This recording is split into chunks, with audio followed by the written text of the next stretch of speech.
একটা সত্য কথা বলি, নারীরা সব কথা মুখে বলে না, কিন্তু কিছু পুরুষকে দেখলেই তাদের ভেতরে কোথাও অদ্ভুত এক আলো জ্বলে ওঠে। আজ আমি তোমাকে সেই 4 ধরনের পুরুষের নাম বলবো, যাদের দেখলে নারীরা গোপনে উত্তেজিত হয়ে যায়, আকর্ষণে নরম হয়ে যায়, কিন্তু কখনোই তা প্রকাশ করে না। শুরু করার আগে একটা প্রশ্ন, তুমি কি নিজে সেই 4 ধরনের কোনো একজন? কমেন্টে জানিও।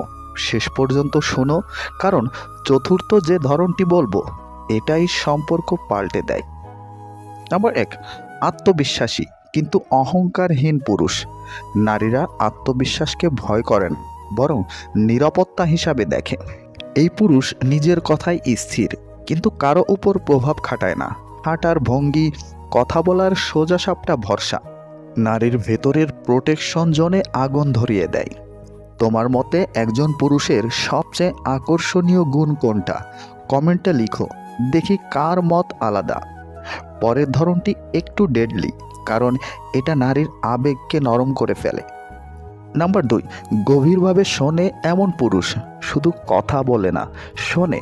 নারীরা কথা বললে চোখ সরিয়ে না রেখে মনোযোগ দেয়, তাদের বলা কথা মনে রাখে।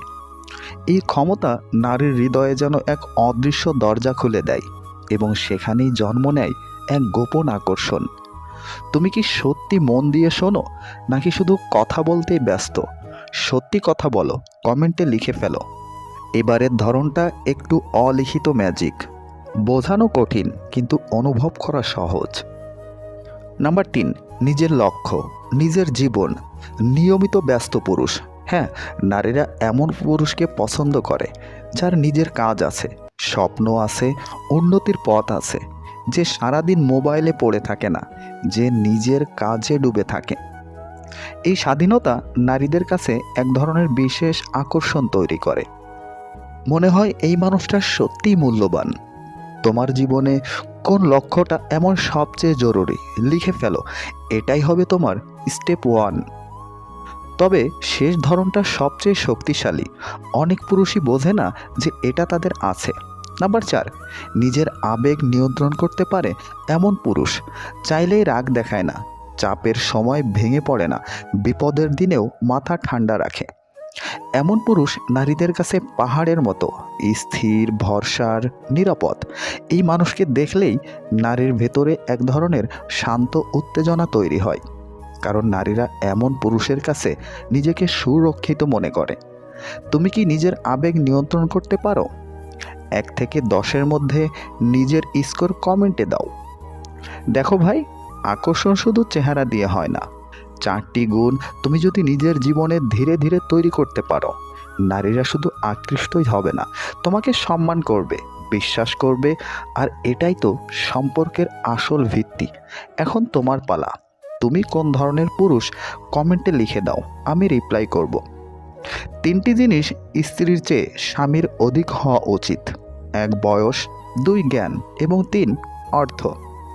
5টি জিনিস স্বামীর চেয়ে স্ত্রীর বেশি থাকা উচিত: 1, ধৈর্য; 2, ভালোবাসা; 3, পরিচ্ছন্নতা; 4, পরিকল্পনার জ্ঞান; এবং 5, শুদ্ধ জীবনযাপন। 3টি জিনিস উভয়ের সমান হওয়া উচিত: 1, একে অপরকে বুঝতে পারা; 2, একে অপরের প্রতি সহনশীলতা; এবং 3, সম্মান ও শ্রদ্ধা। জীবনে একা থাকতে শেখা প্রয়োজন, কারণ জীবনের সব থেকে খারাপ মুহূর্তগুলোকে একাই কাটাতে হয়। এত নিঃশ্বাসের মাঝে 2-1 জন নিঃশ্বাস নেওয়া বন্ধ করে দিলে কারো আসলে কিছুই যায় আসে না, একটুও না। এত চাপ নিয়ে লাভ কি? আপনি ভেবে দেখেছেন কি, বয়স যখন 40 পার হয়ে যায়, তখন কে কতটা শিক্ষিত সেটা নিয়ে তেমনভাবে কেউ আর মাথা ঘামায় না। বয়স যখন 50 পার হয়, তখন কালো ফর্সা সবই সমান। কার চেহারা সুন্দর, দেখতে কে স্মার্ট, এটা নিয়ে আর কেউ ভাবে না। বয়স যখন 60 পার হয়, তখন উচ্চ পজিশনে চাকুরি আর নিম্ন পজিশনে চাকুরি এটা আর কোনো ব্যাপার না। এমনকি একজন পিয়নও অবসরে যাওয়া বসের দিকে তাকায়ও না। বয়স যখন 70, তখন আপনার বড় ফ্ল্যাট, বড় বাসা কোনো গর্বের বিষয় না, বরং বাসা বড় হলে সেটা মেইনটেইন করাই কঠিন। ছোট্ট একটি রুম হলেই কিন্তু আপনার চলে। বয়স যখন ৮০, তখন আপনার টাকা থাকলে যা, না থাকলেও তা। আপনার টাকা খরচ করার ইচ্ছে হলে সেটা খরচ করার জায়গাও খুঁজে পাবেন না। বয়স যখন ৯০, আপনার ঘুমানো আর জেগে থাকা একই। আপনি জেগে ওঠার পর কি করবেন সেটা আপনি নিজেও জানেন না। বয়স যখন ১০০, তখন আপনার বেঁচে থাকা আর বেঁচে না থাকা, এতে পৃথিবীর কারো কিছুই যায় আসে না। তখন পৃথিবীবাসী আপনাকে নিয়ে আর ভাবে না। জীবনের মানেটা এতটুকুই, এর বেশি কিছুই না।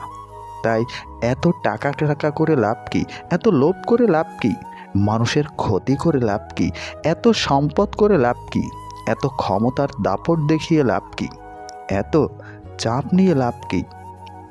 সুযোগ যদি তোমার দরজায় কড়া না নাড়ে, তবে নতুন একটি দরজা বানাও। শুনতে খারাপ লাগবে, কিন্তু এটা সত্য। টাকার অভাবে অনেকে পড়াশোনা ছেড়ে দেয়, অনেকে নিজের স্বপ্নকে ছেড়ে দেয়, কিন্তু টাকার অভাবে সিগারেট, গাঁজা কেউ কখনো ছাড়েনি। যে তোমাকে ভালোবাসে সে তোমার সব ছবিতে কমেন্ট করে না ঠিকই, কিন্তু তোমার সব ছবির কমেন্ট পড়ে। কাজে লাগতে পারে বলে ভালো ব্যবহার করবেন, এটা মোটেও উচিত নয়। ভালো ব্যবহার এই জন্য করবেন, সবাই না হোক, কিছু মানুষ অন্তত সম্মান ডিজার্ভ করে। এক লোক হাতির মালিককে বলল, এত বড় জন্তু বশ করলে কিভাবে? সে বলল, আদর দিয়ে। সব পশু আদর বোঝে, মানুষের চেয়ে বেশি বোঝে, মানুষ কম বোঝে। লোকটি বলল, মানুষ কম বোঝে কেন? উত্তর এলো, মানুষকে আদর করলে মানুষ ভাবে আদরের পেছনে স্বার্থ আছে, পশু কিন্তু স্বার্থ বোঝে না। বিশ্বাস আর নিঃশ্বাস হারিয়ে গেলে ফিরে আসে না। লুঙ্গি আর কপাল যে কোনো সময় খুলতে পারে। সম্মান আর ভালোবাসা এগুলো অর্জন করে নিতে হয়। মেঘ আর কুকুর দুটোই আপন মনে ডাকে। বাচ্চা আর দুশ্চিন্তা দুটোই সময়ের সঙ্গে বাড়ে। জিরাফ আর অসুখের রাত দুটোই বেশ লম্বা। হাঁস আর প্রতিবেশী দুটোই অকারণে প্যাক প্যাক দেয়। আয়না আর ডিম ভাঙলে আর জোড়া লাগে না। সুন্দর বোন আর সুন্দর মন দুটোই এখন বিলুপ্তির পথে। ভালোবাসায় নাকি মানুষ বদলে যায় শুনেছিলাম, আমি তো দেখছি বিচ্ছেদ হওয়ার পর মানুষ বেশি বদলায়। চলার পথে কখনো পিছনে তাকাতে নেই। শূন্যে লাফাচ্ছে হরিণ, এক লাফেই 23 হাত, আর বাঘ যায় এক লাফে 22 হাত। তাহলে অঙ্কের হিসেবে বাঘ কখনো হরিণকে ধরার কথা নয়, কিন্তু বাস্তবে ঘটছে উল্টোটা। বাঘের হাতে হরিণকে কাবু হতে হয়, কিন্তু কেন? কারণ হলো হরিণ লাফাতে লাফাতে কখনো কখনো পিছন ফিরে তাকায়, বাঘের চাইতে সে কতটা এগিয়েছে তা বোঝার জন্য। আর এটাই হয় সর্বনাশের কারণ। পেছন ফিরতে গিয়ে এক লাফ কমলেই 23 হাত পিছনে চলে আসে। তাই চলার পথে কখনো পিছনে তাকাতে নেই। দৃঢ় প্রত্যয়ে সামনে এগিয়ে যাওয়ার নামই হচ্ছে স্বপ্ন পূরণের কাছাকাছি পৌঁছানো। অন্যের বিপদে পাশে দাঁড়ান। আপনার বিপদে অনাকাঙ্ক্ষিতভাবে হলেও কেউ না কেউ এসে ঠিকই আপনার পাশে দাঁড়াবে। এটাই হলো কর্মফল। অল্পজ্ঞানী লাফায় বেশি, মধ্যজ্ঞানী চুপ, পূর্ণজ্ঞানীর বিনয় বেশি, শান্ত তাহার রূপ। জীবনের অভিজ্ঞতা দেখে মনে হয় আজকাল গিরগিটির থেকে প্রিয় মানুষগুলো খুব তাড়াতাড়ি রং বদলায়। খারাপ খাদ্য আর খারাপ বাক্য কখনো কাউকে পরিবেশন করা উচিত নয়। যখন কেউ বারবার পেরেকের মতো বিঁধতে থাকে, তখন হাতুড়ি হয়ে তাকে ঠুকে দেওয়াই ভালো। এই যুগের 3টি সত্যবাণী। প্রথম সত্য, জীবনে টাকা না থাকলে কেউ তোমাকে গুরুত্ব দিবে না। দ্বিতীয় সত্য, একদিন না একদিন আমাদের মরতেই হবে, এটা কখনো পাল্টানো যাবে না।